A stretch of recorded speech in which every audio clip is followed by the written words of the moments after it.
Percutian Bella Astilah dan Syed Saddiq di Switzerland memang lain macam.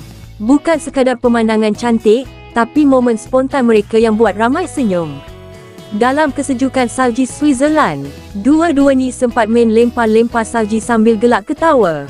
Syed Saddiq mula baling salji ke arah Bella, dan Bella tanpa berfikir panjang terus balas dengan balingan padu. Suasana terus jadi meriah. Dari main lempar salji, terus bertukar jadi main kejar-kejar pula.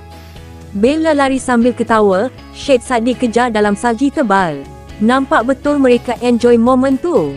Apa yang buat netizen lagi terhibur? Bila Bella sempat mengusik Syed Saddiq dengan satu ayat ringkas. Bella kata, Syed Saddiq ni kena tengok lebih banyak K-drama. Ayat tu mungkin gurauan, tapi cara Bella cakap tu buat suasana jadi lebih manis dan santai.